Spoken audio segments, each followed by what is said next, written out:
Crossover, good morning. How's everybody feeling? All right. Glad you guys are here today. Welcome to Woke Church part number 2, week number 2. We're having an honest conversation about race and injustice and how that affects us and how we as the church, if you're here and you're a believer in Jesus, like how do we respond to those things? How do we talk about those things properly? So last week was week 1 and we kind of laid a foundation and we talked about being aware. Being aware there's a situation. Being aware there's a problem. And so we talked about woke, and what does that even mean? If you're here today, you're not sure what that means. Kind of generally, it basically means if you're woke, you're not anymore naive, you're not in mental slavery, you know what's going on, you see. But we're taking that definition, we're leveling up a little bit more, putting a spiritual twist on it and say, you know what, before you knew Jesus, you were dead in your sins. But now you're alive, you're awake, you're woke, right? But how many of y'all know every Christian is not always woke? Meaning you're not aware to the stuff that's going on around you. Sometimes we're just stuck in our own little world. We're not aware of the things that are happening to the right or to the left. And we got to be aware. Last week we talked about the gospel, the good news of Jesus Christ. You know what? It includes justice. It's not a separate side dish. It's part of the main dish, the main course. And so look up there on the screens if you want to take a couple of notes real quick. Jesus said the second greatest commandment was to love your neighbor as what? As yourself. And guess what? So if your neighbor is going through some things, if they're being mistreated in an unjust way, we need to speak up. We need to talk about it. We need to give them a voice. We need to show them the love of Jesus, right? That's why our church is huge on loving our city. You see even people around the crowd. I see several people that have a Love Our City shirt on. We have all over, there's banners and posters on the building. Love Our City is something that we love to do in our community. Not just once a year we do a big serving week, but it's something we want to do on a regular basis. We want to encourage you guys to love your city where you're at all day, every day. And speaking of, we do a 1-week serving project in the spring. But so many people love it so much, we actually have a 1-day Love Our City that's coming up in a couple of weeks. Yeah. So if you've never done Love Our City before, this is your chance to jump in. We're going to be doing over a dozen projects on Saturday, October the 5th. It's for a couple hours on that Saturday. You go look on the back of your program, jump in. We're going to live it out. So last week as we laid the foundation, we talked a little bit about American history. And we talked about the darker side of church history. A lot of times the side that's kind of just swept under the rug. The church usually doesn't speak about it or talk about it much. But the reality is a lot of Christians back in the day, they had slaves. A lot of churches back in the day were generally, in many parts of the country, they were okay with slavery. Last week we talked about the black church and ethnic churches were birthed because white churches didn't want those people around and didn't want them involved. It's church history, y'all. It's real. We got to talk about it. So we laid out this timeline because we wonder why are things still so segregated. We laid out this timeline. Slavery was 246 years. Segregation was 89 years. We're only now in the 64th year of there being civil rights. And we know we still got some work to do with that, right? But the bottom line is, so for some of us that are younger or grew up in certain parts of the country where there wasn't as much of that going on, we could be like, man, I don't know what's the problem. Like, why isn't everybody just get along? If we look at the big picture and the timeline, we're still pretty new in this thing. We got a lot of work to do. That's why there's still a lot of segregation that's going on in our culture, in the workplace, in our neighborhoods, even in churches. What you might not know because you come to a church like Crossover is only 15% of churches in the United States are multi-ethnic. And that definition is that there's 20% diversity. That's not that diverse. But if you look around the room here at Crossover, a church that looks like this, that's as diverse as this, is less than 5% of churches in America. And those of you that come here on a regular basis, we can kind of take it for granted and think that this is just like how everybody is now, but it's not. There's a lot of work to be done, y'all. But give it up for yourselves, y'all. You guys are pioneers. You guys are early adopters. Our church is not perfect, but that's one thing that Jesus is looking down on and smiling and saying, yeah, Those people, they're getting it. They got that part of it right? And so, you know what? We're helping fulfill the prayer that Jesus had for the church in John chapter 17. He prayed for the church, and we shared this prayer last year, and he said this. He prayed, I am in them, and you are in me. May they experience what kind of unity, y'all? Perfect unity, that the world will know that you sent me, that you love them as much as you love me. And so that thing that we talked about last week, perfect unity. It's not unity for unity's sake, right? Let's just all come together, but now you have to assimilate and become like me. No, perfect unity says, you know what, I see you. I see you if you're black. I see you if you're white. I see you if you're mixed. I see you if you're whatever you are. And you know what? Come and be you. Be you, because you have a unique flavor to bring to the mix. You have a unique flavor. You have a unique spice, right? And so if you look around this room here, it looks like the city of Tampa. Why? Because we love all of our city. And it's beautiful that around this room you have different colors, different ethnic backgrounds, different ages, all kinds of different dress styles. Man, that's beautiful, isn't it? But here's the thing that makes it even more beautiful. The thing that unifies us is Jesus. It's Jesus. So many of us in here, we found a relationship with him. And so we together have that thing that's in common. We celebrate our diversity, but even more, we celebrate this thing that we have in common. We found Jesus. He's transformed us. He's transforming us now, right? We haven't arrived. God is still working on us, right? But so many of us in here have experienced freedom. How many of y'all have got some freedom? Make some noise if you've got freedom in Jesus, right? And we want other people to experience that. Our mission is to help people discover, develop, display Jesus Christ in every area of their lives. And so last week I shared, you know what? As I get older, I'm learning to assume less and listen more, because I realized everybody didn't grow up like me, and I didn't grow up like everybody else. And so today we're going to listen a little bit. We're going to listen, because sometimes we don't listen enough. Some of us, we talk too much. We just want to talk about ourselves, but at times there's moments when we just have to listen to others. So today's message is called Listening and Lamenting. And in just a few moments, I'm going to invite some crossover family members to come out, and we're going to listen to some of their stories. We're going to listen to some of the injustice that they've gone through, some of the discrimination and racism that they have experienced. And then at the end of our worship experience today, we're going to lament and spend some time doing that. I know many of you are sitting there like, what is lamenting? What does that mean? It's not a word that we use often in culture anymore, and it's not something that we do often enough. So here's what lamenting is, if you're taking notes today. A lament is this. It's a passionate expression of grief or sorrow. It also means to mourn a person's loss. A lament is about entering into that experience of brokenness and being honest about it. So let me be honest today. We're honest here, crossover.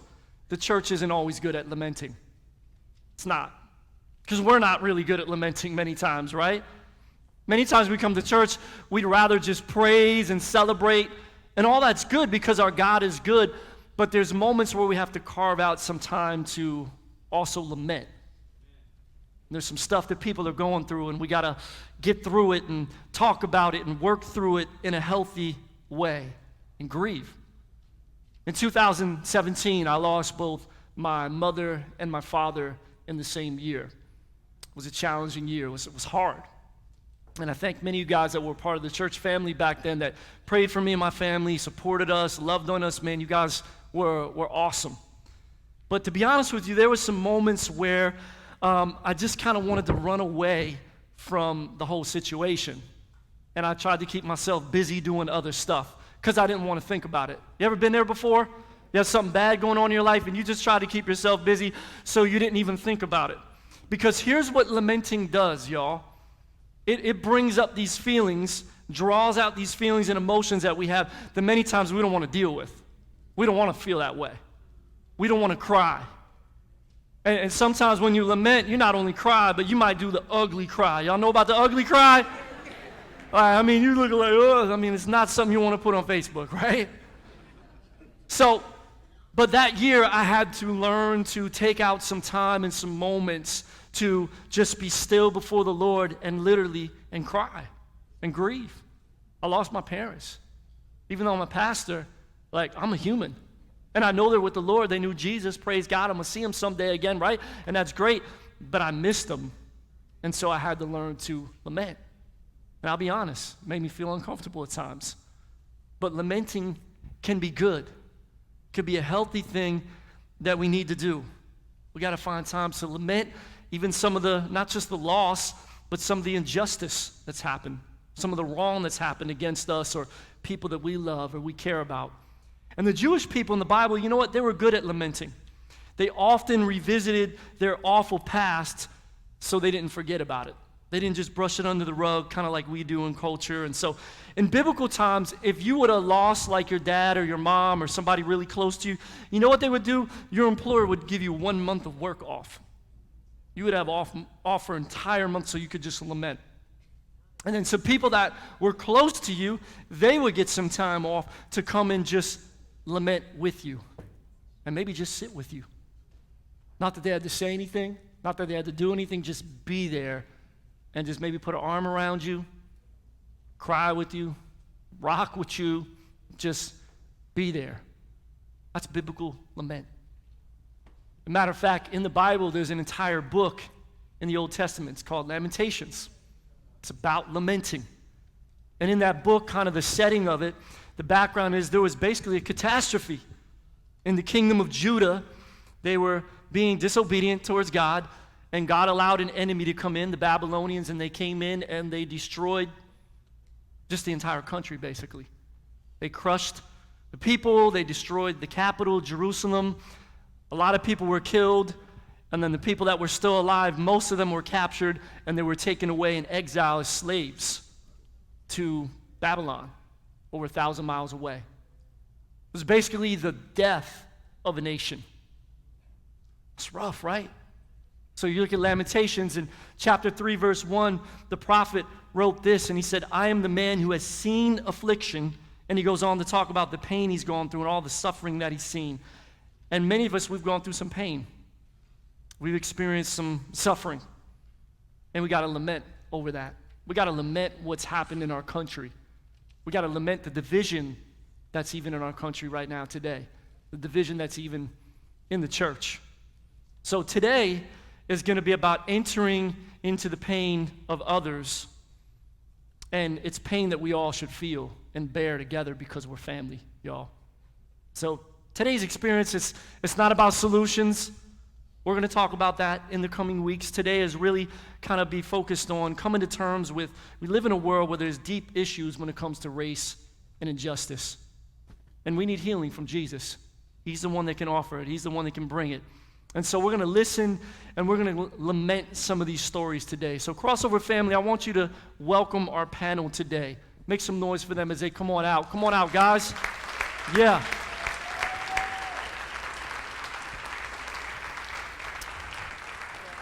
So as they come out and take their spaces, I want them to go ahead and introduce themselves to you guys. And so if you guys would tell the family, if they don't know you, your name, if you have an AKA, and where you originally are from. My name is Belinda Womack, a.k.a. Ms. B. And I'm Ms. from B. Augusta, Georgia. My name is David Gaskell, a.k.a. David. I grew up in a small town in South Jersey called Mount Holly, right over the bridge from Philadelphia, the home of the Super Bowl champion Philadelphia Eagles. My name is Dave Bryan, a.k.a. KD3. I was born in Jamaica, raised in Maryland, and now reside in Palm Bay, Florida. Hello, my name is Roberto Lira, a.k.a. Roberto, from Mexico City, living in New York, D.C., and Virginia.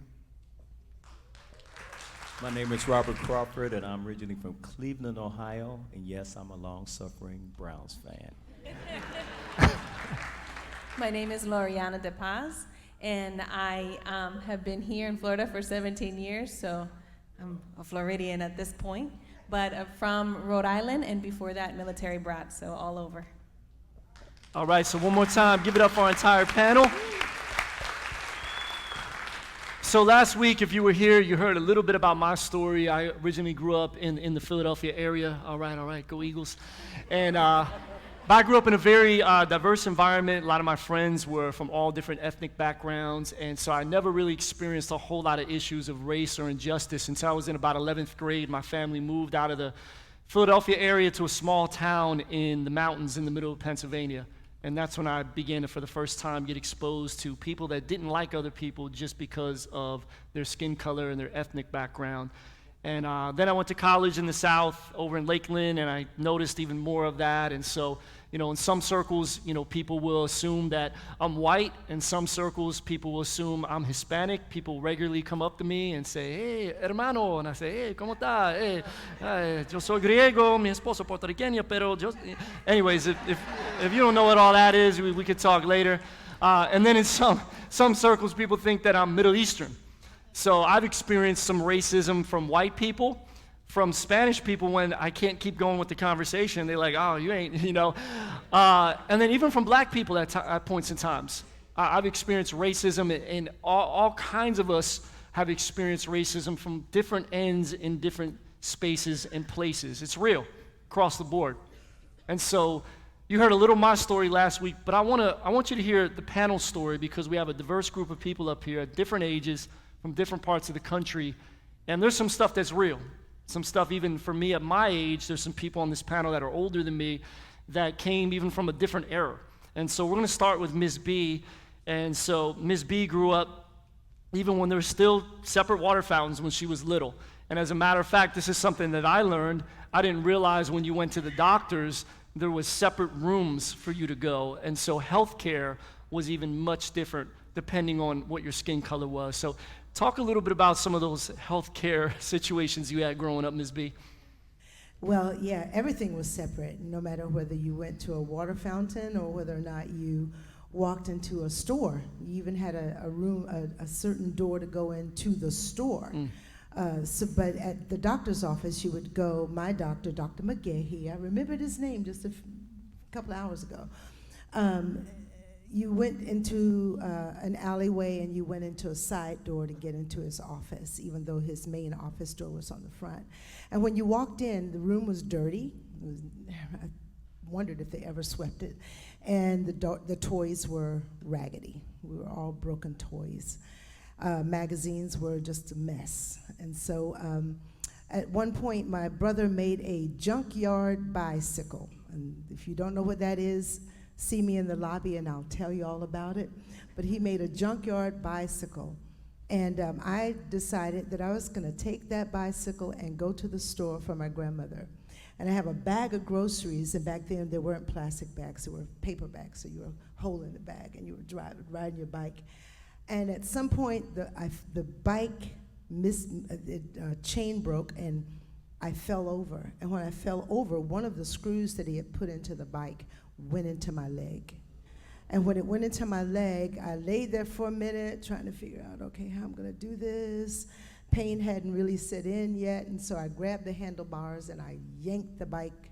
And when I yanked the bike, the screw came out, but all of my ligaments and veins and all kinds of junk came out too. So I'm laying there on the ground and I'm starting to cry now because I'm getting worried. This thing looks like a beautiful colored cauliflower hanging on my leg. And finally someone heard me screaming and crying because by then I was panicking, and someone came and picked me up and took me to my grandmother. And after she did her remedy of the bathtub filled with alcohol and and witch hazel, she decided, I better take you to the doctor. So I had to wait because it was late and the doctor wasn't open. But the next morning she got me to the doctor. We had to call a cab, got me to the doctor. When we went into our little side door, I remember that we sat there for a minute, me crying on her shoulder and this thing still bleeding. She was constantly having to change the wrapping. And finally, they came in. When they came in with the doctor and 2 nurses. And Dr. McGahee told the nurses to take me and put me in the room, and he looked at my grandmother. He said, "Rosalie, put your hand over her mouth because I want to hear that gal. Just like that. And they put me on the table, and then these two guys came in. I don't know. I guess that was their duty, was to make sure that they was there for the doctor to assist them when they needed to, and they needed to because they held me down along with the nurses and my grandmother with her hand over my mouth, and she was crying. And he did a few things, and as I looked down, he reached over and grabbed a pair of scissors. And he did not give me Novocaine. He had not dead in the area. He just took the thing and just went, and he cut the cauliflower off of my leg. And by then I'm screaming. No hand over the mouth could even hold my screams. But then he put mercurochrome on it and something else, and wrapped it all up, and told her to get that gal out of here. Another time, that was traumatic enough. And a couple of years later, actually 3 years later to exact, I had a toothache, and my grandmother said, I need to take you over to the dentist. Well, we didn't go to the dentist often, and we only ever went to the dentist when we had a problem. And we didn't have that many problems. Sometimes she couldn't pull the loose tooth, and she'll take us over there. But they took me in, and the tooth wasn't loose at all. It was a molar. What do you call it? The little wisdom tooth trying to come in too early. And I remember he just took this thing that looks like, I don't even know what it looks like. They gave me no anesthesia, nothing, and he pulled it out of my mouth. And to this day, I'm still deathly afraid of dentists. I have to really pray about it when I have to go, even for a cleaning. It doesn't matter. But the good news is I might be afraid of dentists, but it didn't make me afraid of white people, even though my dentist was white, and he had absolutely zero compassion for any of his black patients. So, Miss B, not only did you go through some of those health things from some white people, but there was even some of your own people that you grew up and they treated you differently. So talk about that for a minute. You got it from both ends. Yeah.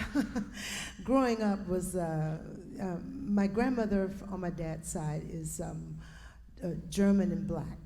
And so she took after her German heritage, so she looks very white. My grandmother on my mother's side is light-skinned, and her father, her real father, her birth father, was white. And so we had all this mixture of Indian and all this other stuff in us, and I was very light-skinned. I'm dark now because I love the sun. I'm always walking in the sun. I'm darker, but I used to be as light as Loriana, or lighter probably. And my grandmother used to always put our hair in two long braids in the back. And so in my classroom, I went to all-black school. In my classroom, I looked different, you know. And sometimes I would get scrutiny from them. But during the riots, I'll never forget, in '69, during the riots, I was coming home from school. We had been put on notice that if you take the bus, and it was the city bus, not the school bus, but if you take the bus home, be careful, because when you get downtown and make your transfer, you may not make it home. You may have to walk the rest of the way. And that's exactly what happened. We get to downtown on Green Street, and we get dropped off, and the buses disappear, and so we had to walk home. Well, as we're walking home, I'm looking down the long road that is now called James Brown Boulevard. It was called 9th Street at that time. And I'm looking down the road, and I see crowds upon crowds of people, and the riots are going on right there in my neighborhood. And I'm walking with a couple of other students, and we're trying to hold on to each other because it was thick by the time we got down to the corner. And all of a sudden, I found myself on the ground. A pastor that I didn't even like, had tackled me to the ground because a brick was coming to my head. And as the brick was being thrown, I heard, you don't belong in here, you don't belong here, get out of here. And they called me all kind of names, which I will not repeat in this setting. Those things made me wonder how, where do I belong? Who am I? What should I do? Is there anything to do? The good news is there was a lot to do, and I became a part of the movement to help people understand that, just because you see a skin color, don't call it a thing, because you don't know what that thing is. Yeah. Yeah. Wow.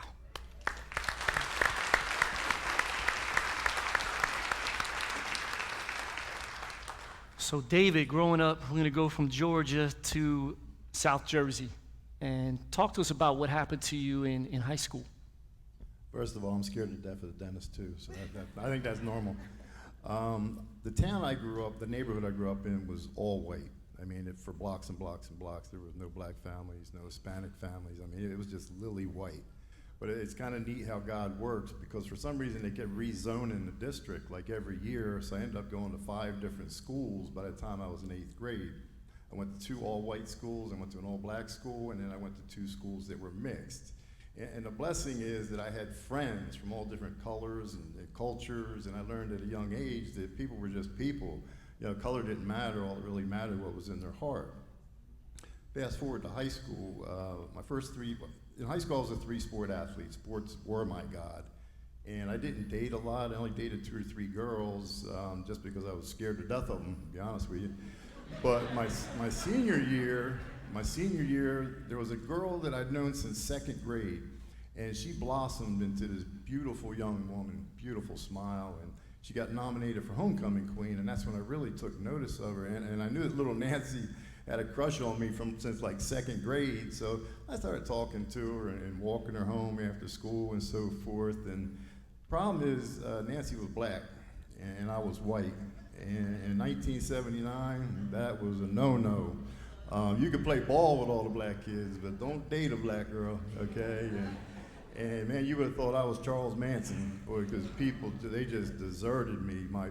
Most of my friends left me, except for my real good ones, who are still my friends to this day.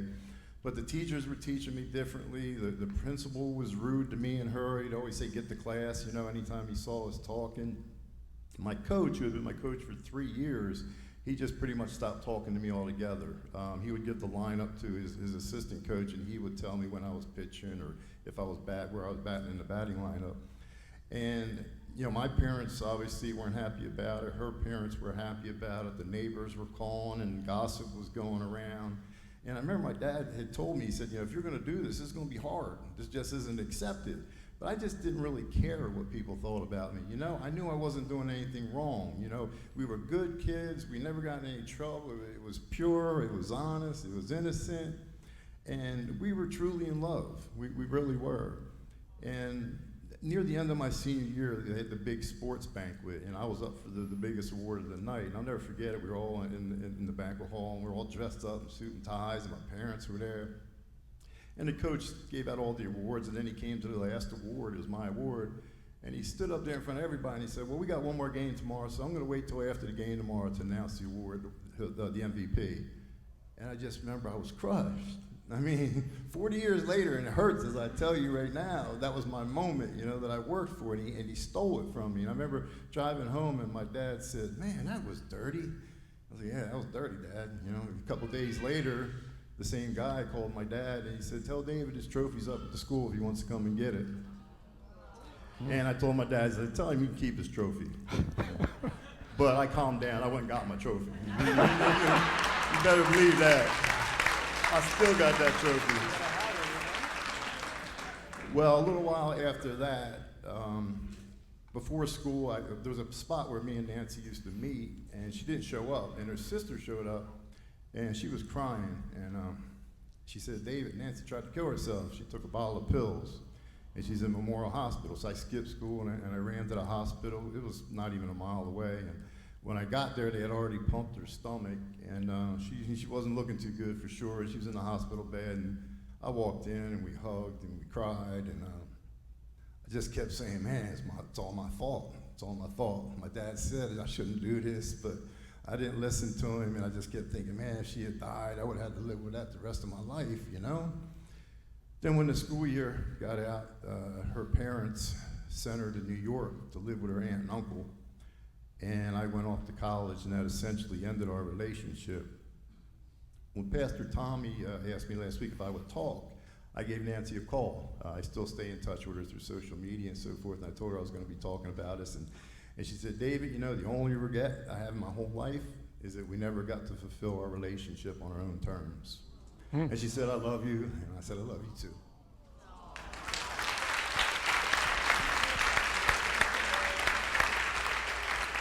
Wow.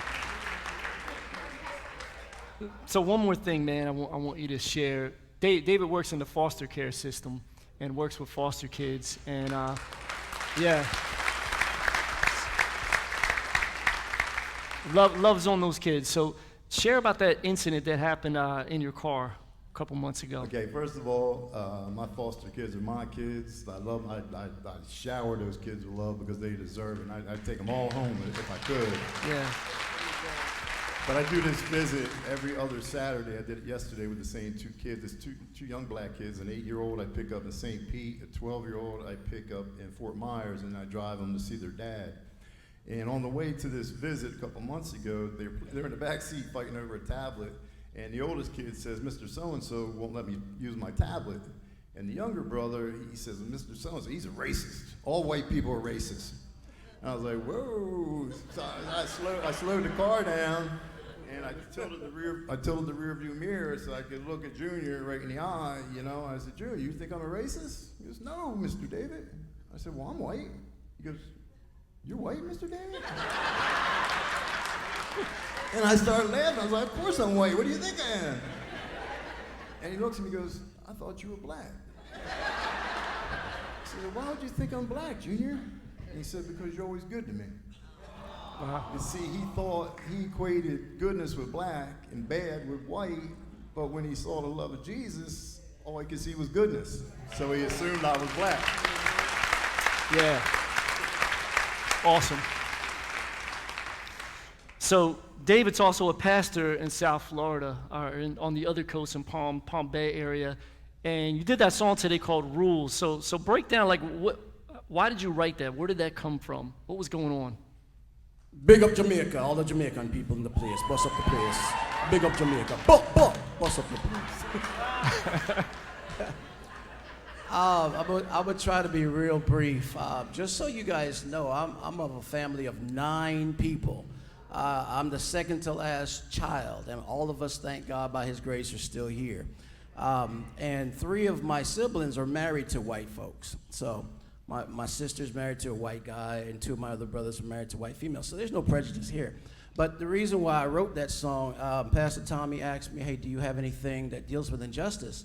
About 2014, my son, little Dave, who used to go to school here, Florida Air Academy, I'm sorry. It's an air school right here in Tampa, in Clearwater, actually. But he was learning how to work on airplanes. And on one of his trips back home, he was shooting back home, and he was on his way, and he got pulled over by a police officer. And obviously, you know, that's going to happen. But he didn't know why he got pulled over. And when the cop came up, he said, hey, you know, there's something wrong with your license plate. And he was like, oh, I didn't know that. There wasn't any lights out or anything like that. But lo and behold, to make a long story short, he had his dreads in at the time. He must have been 19, just graduated from high school. And they asked him to please step out the car. He didn't know his rights, didn't know anything about that. So he steps out of the car. They search his car. They took everything out of the car and put it on the side of the road, left his trunk open, and then told him, you know, we're going to cite you for your tint. Your tint is a little off, so we're going to give you a citation for you. But by the way, his windows were down. He never likes to drive with air conditioners. His windows were down, so they eventually found something to cite him for. And so he calls me after he leaves the scene irate, and he's telling me what's going on. And I was like, man, and so I calmed him down, and I'm thanking God that he stayed polite. He didn't get upset, and that's one of the reasons why a lot of us, you got to respect your authority. Don't you deal with it right there on the spot. Call someone else and let someone else deal with it. But as a child, you honored the authority. So I was grateful that he stayed calm, but it had me so hot that I started thinking, rules are established across the board, but yet there's a certain set or a certain population that for some kind of way, rules are bent to try and control a certain group of people, whether it's white, black, Hispanic. Why is it that the rules change for you? And when people hear the song, Pastor Tommy, they think, my God, are you talking about police officers? Are you talking about, no, I'm talking about any system that would come against the liberty of God. I'm talking about any system that would cause, if we are all one people, to feel like slighted in such a way, whereas someone else is free to do this and someone else isn't. And I talk to my friends that are white all the time. They're like, wow, I never experienced that.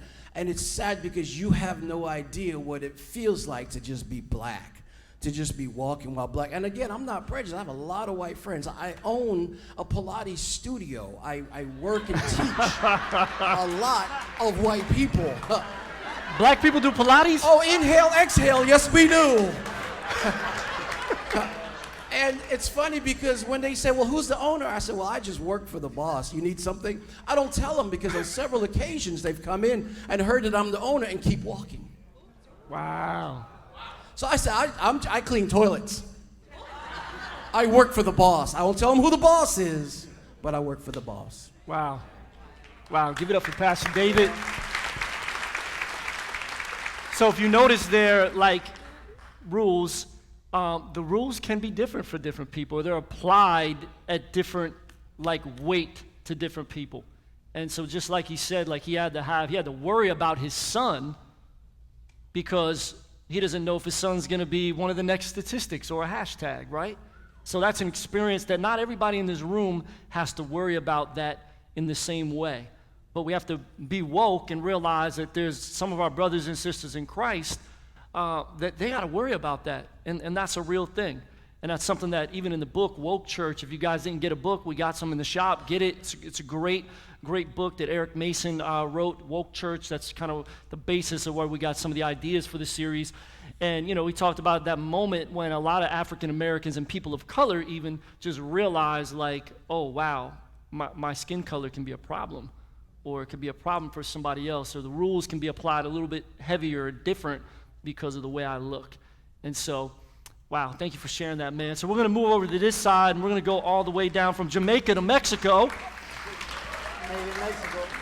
Yes, so Roberto was from Mexico City, Mexican immigrant, became an official citizen 2 years ago. Come on, give it up for that. Went through a lot of hard work, a lot of hoops, a lot of praying, a lot of stress. But share some of your stories as you work in the restaurant industry. Hello, family. How are you? Hola. Hola.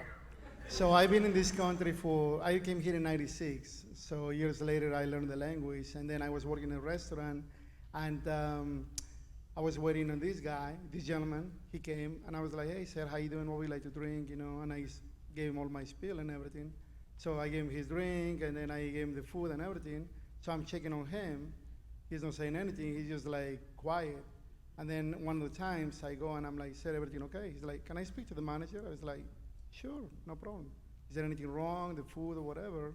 And then he's like, "I just want to speak to the manager." I was like, "Okay." So I go to my manager and I said, "Hey, there's this gentleman that wants to speak to you." And then he's like, "What do you do, Roberto, now?" I was like, "I promise I didn't do anything, He didn't tell me why, but he wants to speak to you." He's like, "Okay." So he goes to speak to the guy, and then 8 to 10 minutes later, he comes back, and he's like, "I'm so upset, I'm so sad." And I was like, "What's going on?" He's like, "Well, first of all, he was calling your names, and he said that you are a criminal and one of those people, and I didn't really, get it back then." I said, "Okay." And then he's like, "Sir, he's not like that. I can assure you that. And you know what? I'm going to pay for your food, but I want you to leave my restaurant, So then, I was like, wow. I was like, thinking about it when Pastor T asked me, to come and share some of my stories. And I was like, I realized that this guy's attitude was because he was influenced, ignorant, or he, didn't really know anything about me. He just barely knew me. And the thing about my manager that got him so upset was that he has a daughter that is Hispanic American. So, I was blessed and fortunate that, he stood up for me. And also, like years later, I learned, now that I have a relationship with Jesus, just to forgive people like that because they don't know any better. So, but thank you.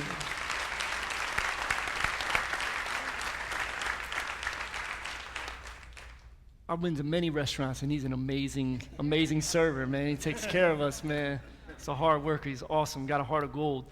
So now we're going to move to Roberto to Robert. And so, Robert, tell us how racism really changed the geography of your family and your family history. Take us to Alabama. Tuscaloosa. My mom and dad are from Tuscaloosa. Go Bama, roll tide.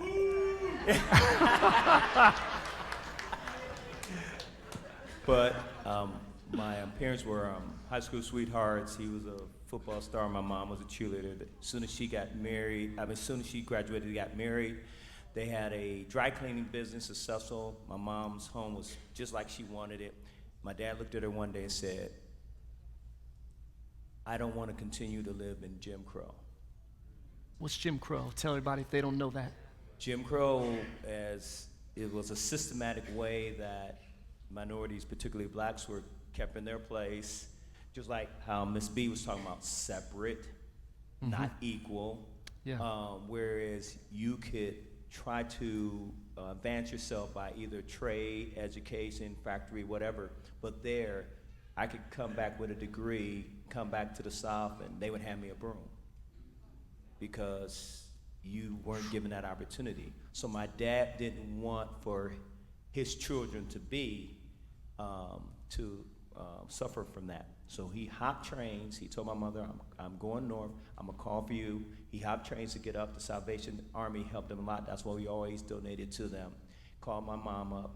Also, his 8 siblings and their families came up through the house I grew up in before I was born, including my grandparents, and even my dad's dad died in the room I grew up in later, years later. I never even knew that until I was a teenager. But they did that so we could then go to college.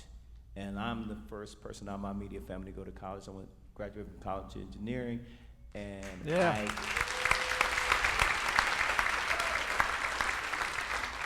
they didn't go to the North with this pie in the sky attitude that, oh, we won't suffer from racism now. But at least there, you could get the opportunity to get through the door with your degree, your trade, your factory, whatever you brought to it. Now, of course, we had to be 5 times better, but that's just how it may even be still now. But we got an opportunity to show what we could do, and we didn't have people always systematically trying to keep us down and oppress, because it's about ignorance, it's about doing things like that. So because of that, all of our generation is from the North because of my dad's vision. And out of those 9 children, he was the second youngest, but he was the leader. They all followed him. And because of that, we have a better opportunity. And now for my daughters, both my married daughters and now my 3 grandsons. And, to go to like a situation similar to how you faced in 1977, my senior year in high school, I had a teacher's assistant, very nice. She gave me encouragement. I really struggled with math, not necessarily math, but going to algebra and different things like that. So she was there to give me encouragement. Oh, you can do it. You're gonna graduate. You're gonna go and be that engineer. Well, just like David, I was an all-state athlete in track, and my coach was in the teacher's lounge, and he overheard her one day across the room whispering to another. She was also she was white, talking to another white teacher. He's so stupid. He'll never be able to grasp this or be an engineer. So when I got my degree, I went back to high school. And I looked for her, but unfortunately she had moved in. But my parents never taught us to hate, to be bitter, and also never to make excuses for what people try to do for you. But that's just the grace of God. Yeah. And Loriana's got some unique stories, and because she's not what she necessarily looks like. So share a little bit about that, Loriana De Paz. So now I'm so distracted now. So I am. My name is Loriana De Paz. Loriana De Paz. Okay, so it is a Hispanic name, but I am often assumed to be otherwise. Whatever you think I am, right? So I grew up raised by a Puerto Rican mother and a Cuban father. Both are born and raised in Bronx, okay, Bronx, New York. And but my father was also in the military, active duty military, which meant that we moved a lot. So every 3 to 4 years, we moved from California to Greece to Florida to Germany. So a lot of background there. So when we were stationed here, my father was stationed here on the East Coast in Florida, actually. My mother is a devout Christian, praying woman. So grateful for her. And so she needed a place of worship. And so we landed in a little church, and it was an all-black gospel church. So yes, I have that is a part of me, okay? However, you heard all black, and I am all white. My mother is dark-skinned, Puerto Rican, dark hair. She fit right in, also raised in New York, so, color was not a thing for my family. And it wasn't for me either. Yes, I noticed that I looked different because all the little girls would play with my hair. They loved to braid my hair, because I had good hair. And so we were friends, we would play, whatever. But my father was also, would have to go away sometimes for months at a time in the military for training or for what have you. And my mother was also an asthmatic, severe asthmatic. She would end up in the hospital for 2 weeks, sometimes 3 weeks at a time. And so they needed somewhere for me to stay, so naturally she would rely on church families. And I would stay with our church families, different families. And I never thought anything of it until this series. And I never even shared it with anybody until this series. But when I would stay at their houses, they treated me very, very differently. They separated me from their kids. They still fed me, right? They made sure that I had everything that I needed. And they even, what sticks out, what I'll never forget was I went to go, by the way, I was probably between 6 and 8 years old during this time. And I went to go get in the bathtub because it was bath time, and it was my turn. And they said, no, you don't go in there. And I had to stand in front of the sink, and they gave me a washcloth and a bar of soap. And they said, you stand out here, you clean yourself here. And then they closed the door and leave me in there to do it. Which, again, I didn't think anything of it, right? It was just part of, I don't know, it was just that. And, I remember they had the wooden spoon. My mother had the chancla, they had the wooden spoon, And I thought I was just a bad kid. I would be the one that got in trouble for everything. And I never thought anything of it until reading this series. And he talks about, all of the history. And it dawned on me, this was in the 80s. And these parents, these families lived through the injustice of the 60s, right? And their parents lived through the injustice before them.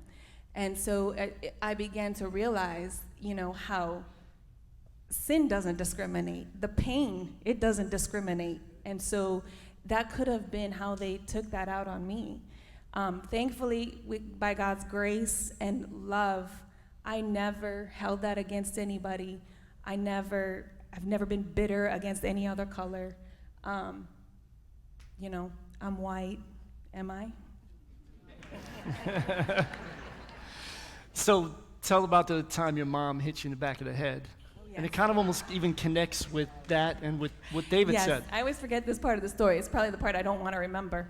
So that was kind of my background in that. And then one day we were walking down the street, and my mother stopped and was talking to a gentleman in the neighborhood, and really nice guy, and they had a whole conversation, and he goes back in the house, and we keep walking, and I turned and I said, wow, Mom, he was really nice for a black man.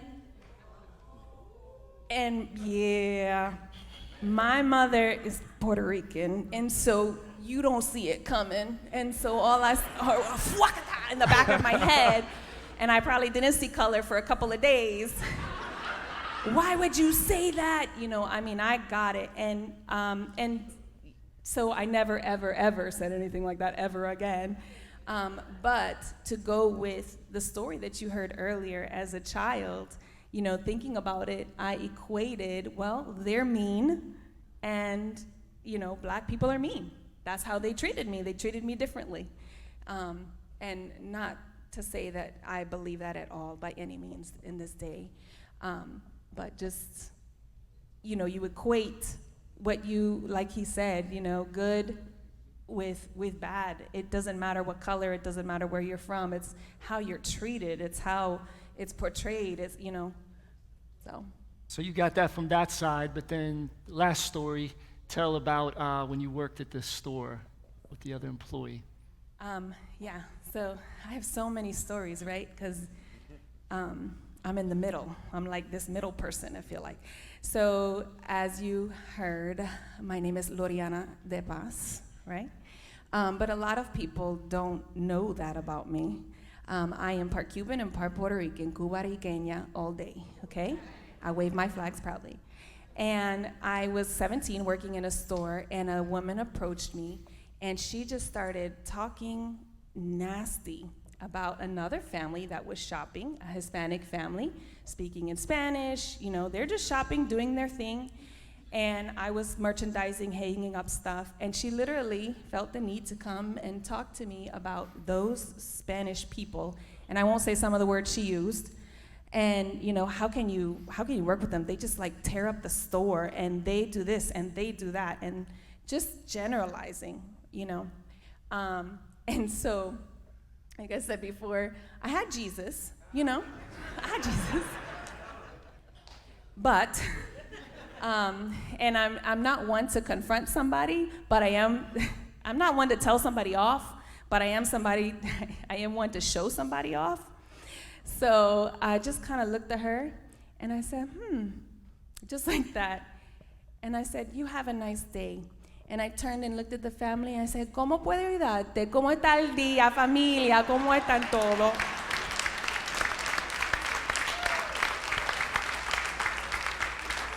And her eyes got so big, she didn't know what to do, and she turned around, cashed out, and left.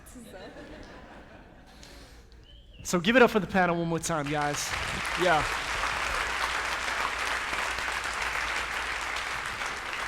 So we could take the microphone and pass it around this room, and there would be hundreds of other stories of all kinds of different things that you guys have gone through as well. And so we listened to some stories today, and I pray that there will be some opportunity for you to share your story with someone else in the lobby or later today. But these last few moments we have together, I want us to take a few moments and lament over what you heard. This is your church family up here. And to lament even over some of the things that you've gone through, or some people that you care about and you love that they've gone through as well.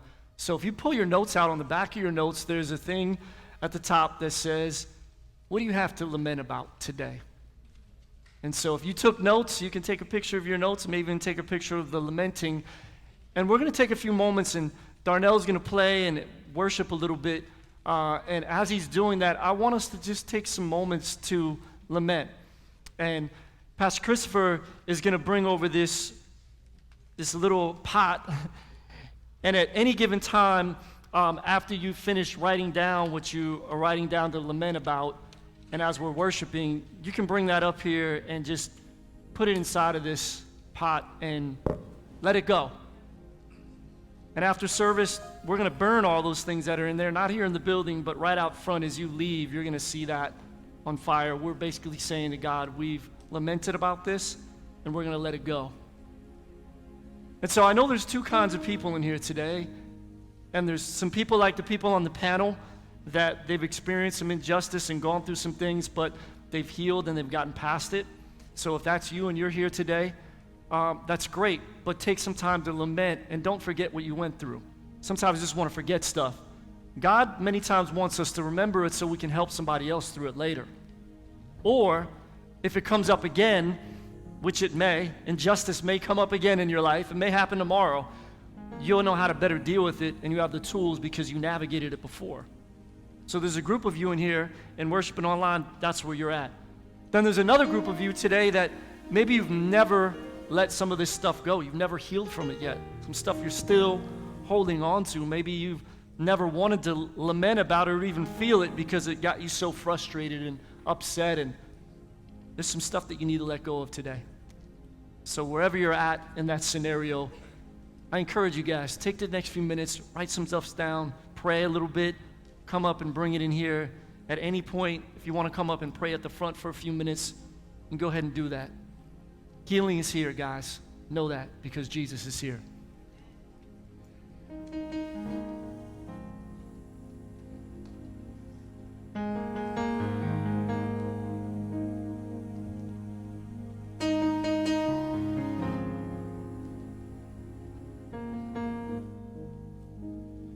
And healing is here.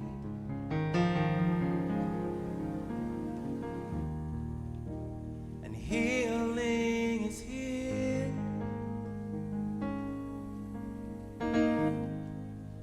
And healing is here.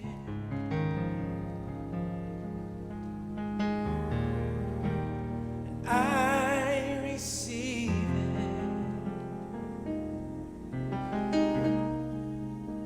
And healing is here.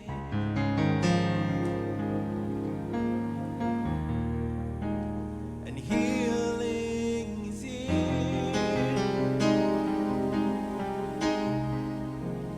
And healing is here.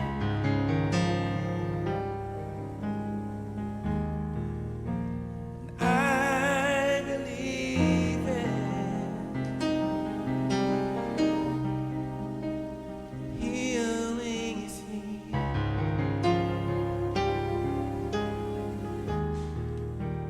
Healing is here.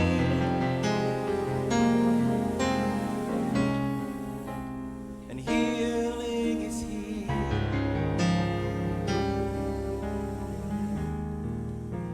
And I believe it. So I reach my hand to the heavens. I lift my eyes where my help comes from. I look to you, my rock, my healer. I trust in you.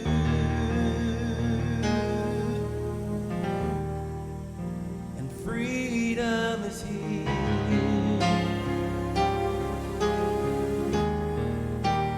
Freedom is here.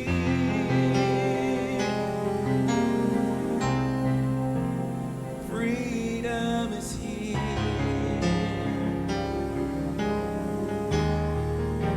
And I receive it. Oh, freedom is here.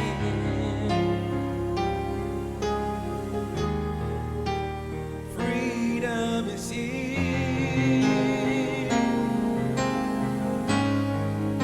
And freedom is here.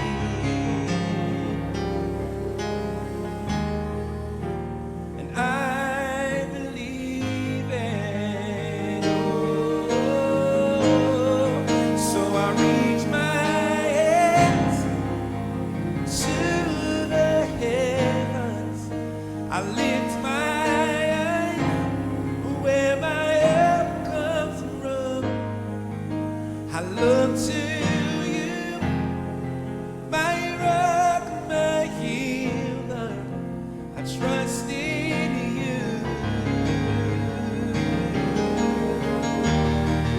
And I reach my hand to the heavens. I lift my eyes where my help comes from.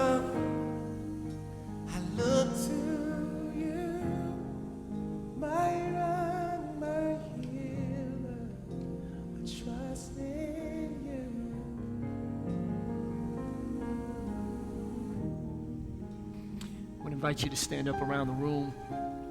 If you still have something to bring up, we're going to leave this up here for another minute or so. If you still want to come up. I want you to grab the hands of the person that's next to you.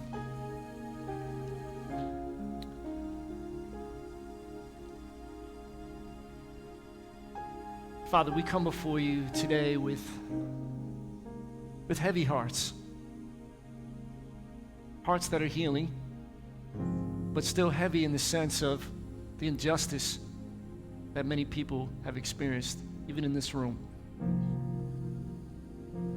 God, we've taken some moments to lament today. God, I pray it won't be the last time that we take moments like this, that we'll learn that this can be part of our rhythm at points in our life. We can carve out some time to just lament and grieve in a healthy way. Deal with some of the sorrow and process it in the way that we need to. God, I pray for everything that was written down, that was put in that pot today. God, you saw every one of your children go through it. You know what they felt. God, I thank you that many in this room are already healed and they have freedom from it. But I know that there's some here that, man, they're still wrestling with it. And I pray that today can be the beginning, the catalyst to real healing and real peace in this area, God.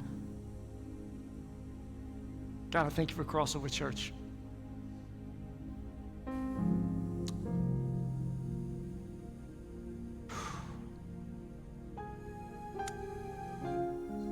God, I thank you. I have the honor and the privilege to lead such a special group of people like this, a diverse group of people like this, that so many of us have pushed past a lot of these things, and we worship together, we serve together, we do life together. We celebrate our diversity, but we come together in you. God, I pray that there can be many, many other houses of worship that can be like this, and I pray that churches like ours can become major tools of healing and reconciliation and hope for our country that's so divided right now. So God, we pray for that same prayer that Jesus prayed when he said he wants his church to come together in perfect unity. God, protect our unity. Help us to be agents of change, God, and reconciliation in our jobs, in our schools, in our neighborhoods, everywhere that we go, as we love our city well. God, we thank you for what you're doing in this house.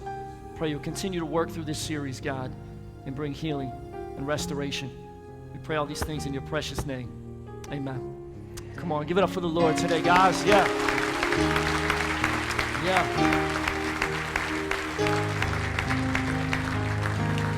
Well, thank you guys for hanging with us a couple of minutes longer than normal. It was a little longer today, but it was good, right? It was good. So here's what I want to do. I want to invite you guys to invite somebody to come next week as this series. Wasn't this good? People need to hear this kind of stuff. If you know some people that have gone through some stuff with race and injustice, like invite them to be here next week. We're going to continue the series. And again, want to remind you, if you're here as first, second, or third time guests, we have a gift for you in the center of the lobby. If you want to pray or you need to talk to someone, our prayer room is open right over there to the right. You don't have to be in a rush. Ask somebody about their story today. Ask them. Our guest artist, he's out there in the lobby. The panel is going to be out there. If you want to hug them, show them some love, talk to them a little bit more. And we love you guys. Let's read our mission statement as we get ready to dismiss together. On the count of 3. 1, 2, 3. Our mission is to empower people, discover, develop, display. God bless you guys. We'll see y'all next week. Stay woke.